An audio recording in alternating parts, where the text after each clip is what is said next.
Hello and welcome, it's Angel. You also know me as Mystic and Dr. A.Y. Heath, out and about in the community. I'm a writer, a story coach, and founder of Mystic Scribe Studios. And this is Being a Writer. It's my weekly series for creatives who are building something meaningful in the middle of real life. And as we all know who dabble in this creative choice of life, being a writer can sometimes be great and wonderful and fantastic, but can also be very challenging. And this is a space I created.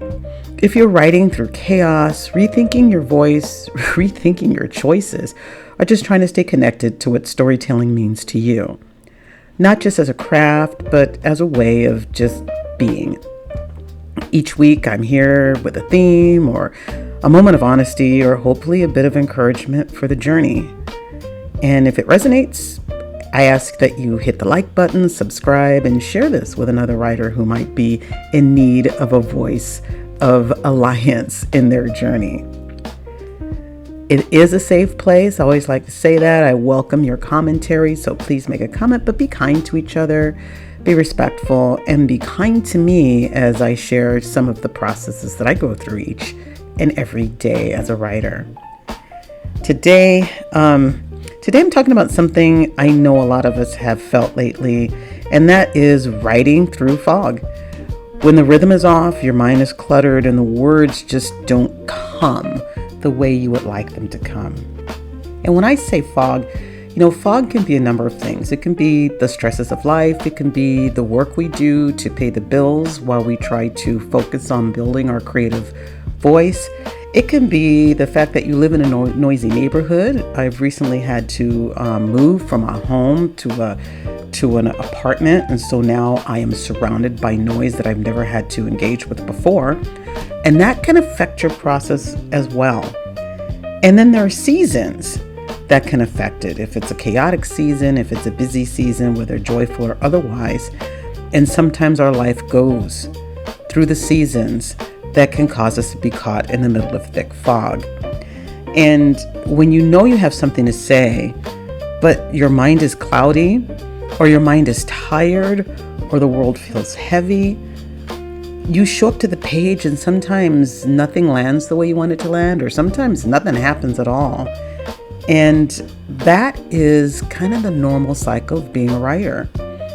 If that's where you are right now, let me be clear. Let me say this clearly to you, that you are not failing.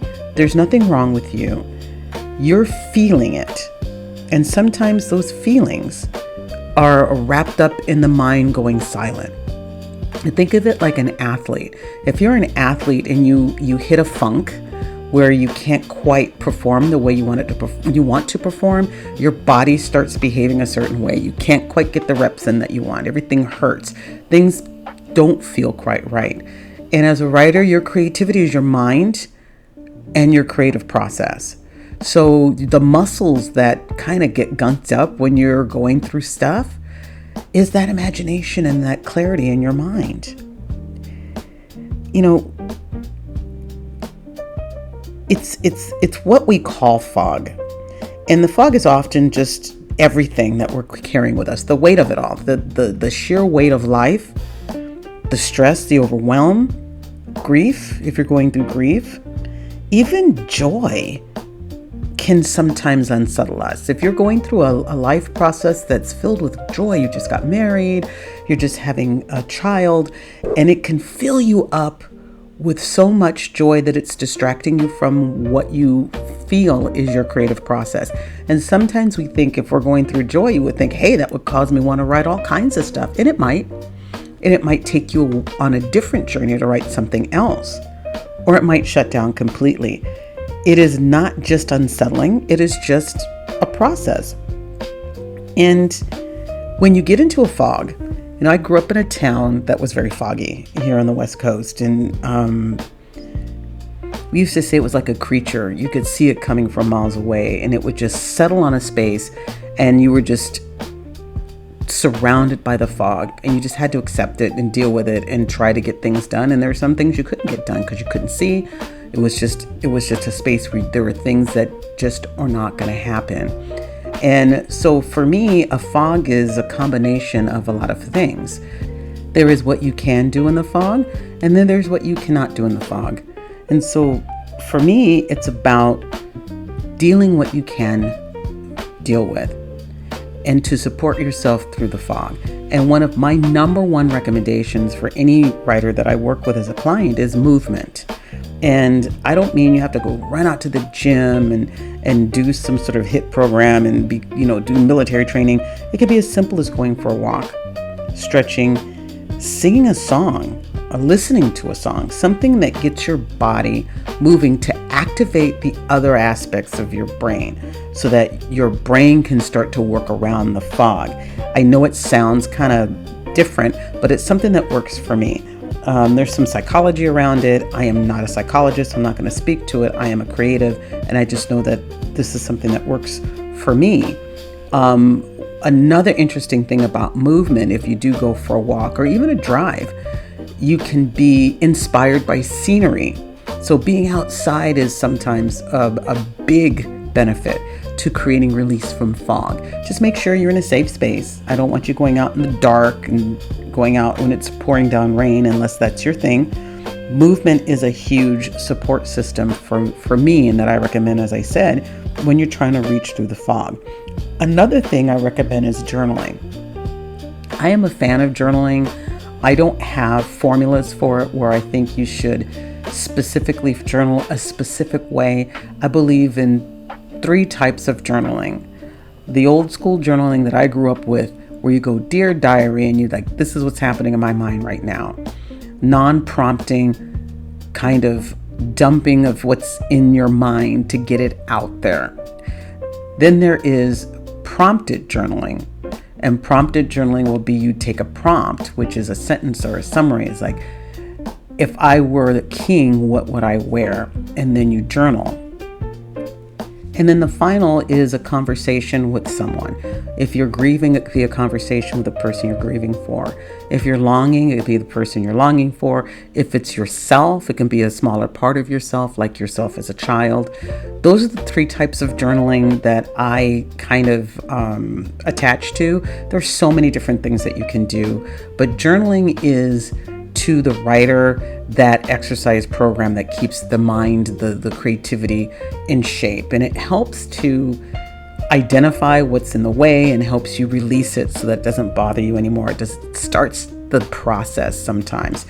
I am a believer in tactile connection. I have a journal that looks absolutely fantastic. I point people to go buy a journal. It looks like a tome from a friggin' Lord of the Rings, whatever you need. You want something really great. My mom used to just use those composition books, and that worked for her. So whatever works for you, keep it near you, keep it around you. And when, a journal for a writer is more than just writing ideas down. And I think many writers don't take advantage of journaling as much as we could. And maybe one day I'll talk about that, being a writer, because I think a lot of writers use journaling to kind of manage their ideas and their thought processes, which is great.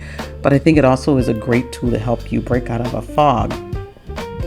And then another thing is not giving up. When you're in a fog, it is not an opportunity to spiral and crumble into what's wrong with me. I do it. I think we all can do this. So the first thing I want to say to you, my creative friend, is it's normal. There's nothing wrong with you because you may have fallen into that spiral. But know that falling into a fog is a normal process. As I said, I grew up in a town with a lot of fog. And we used to have patterns in weather. And the pattern was we'd have these beautiful sunny days, gorgeous days, warm days, just beautiful days. And like clockwork, 3 days later, the fog would come in. It had something to do with the atmosphere. It had something to do about science and physics, and it was part of the process. But as a little kid, it was just, kind of damning. It's like, oh my God, it's beautiful, and here comes the fog. It is a natural process. So sometimes it is a breakdown. Your system is pushing hard. If you're like me and you push through a lot of deadlines, you push through a lot of projects, there's going to come a time when your system is going to say, I have had enough and I need a break. If you don't stop and give me a break, I'm going to break down and we're going to take one together. So sometimes a fog is a signal from your system that it's time to stop working and take a deep breath and do something else. So sometimes it's time to take a break, to put all the tools away, close your computer, and do something completely silly. Go to the beach, go to the amusement park, make some hot chocolate and watch some fabulous old film noir or love stories, read a romantic novel, whatever it is that's just has nothing to do with creating any work, to allow that part of your system to just breathe. If you can accept that a fog is not a statement of what's wrong with you, and that is an invitation to do something for you, you will find your system break into a fog joyous. Okay, I think it's time to stop. Because that's what I have learned to do. And I have some silly things that I do. Some of them are fun. I take a hot bath, or I'll give myself a spa day, or I'll go to the mall and make my husband mad by buying too many things. Whatever it is that works for you. And please don't spend $1 million and then tell your spouse that you listened to my podcast and I told you to go to the mall and spend $1 million. That is not what I'm saying. What I'm saying is take care of you. Your system is triggering that it's time to take a break. Write your ideas down, close the ideal book, and just go look at the butterflies. Okay? Stopping is not surrender. It is sacred. It's the reset that your system is looking for.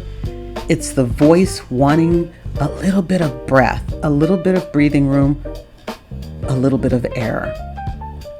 And as I said, we all get into a fog. I would not be telling you the truth if I said, I am a professional writer and I never hit fog. I never hit the wall.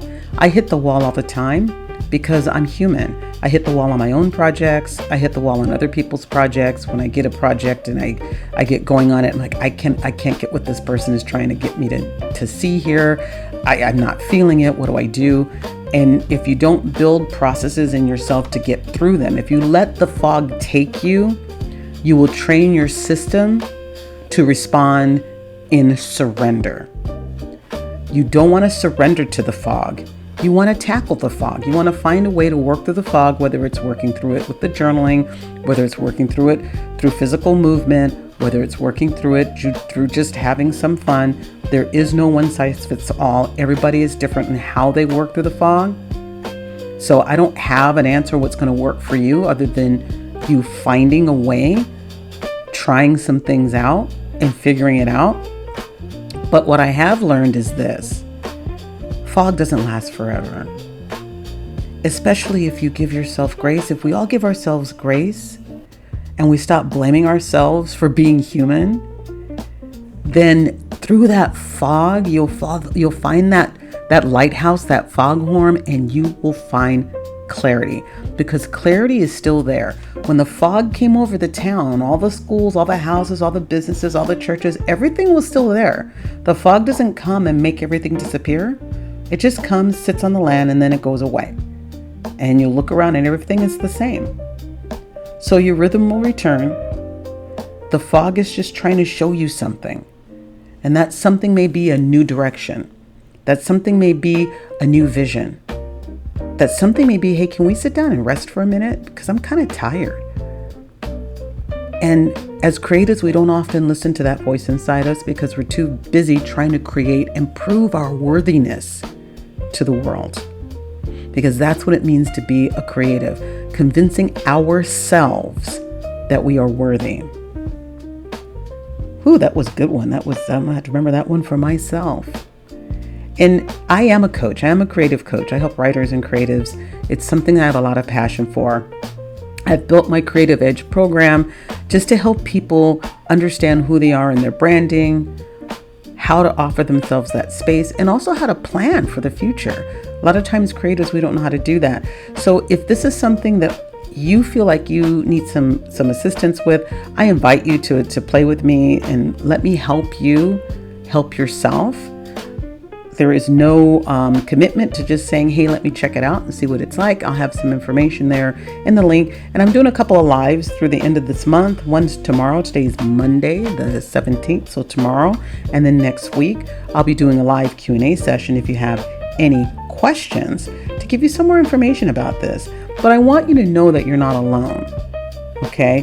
Being a person that's creative, you are more susceptible to fog than being a person that's not creative, because you tap into yourself. You don't have formulas, you don't have manuals, you don't have instruction books, and you don't have computer programs to guide you through the work that you do.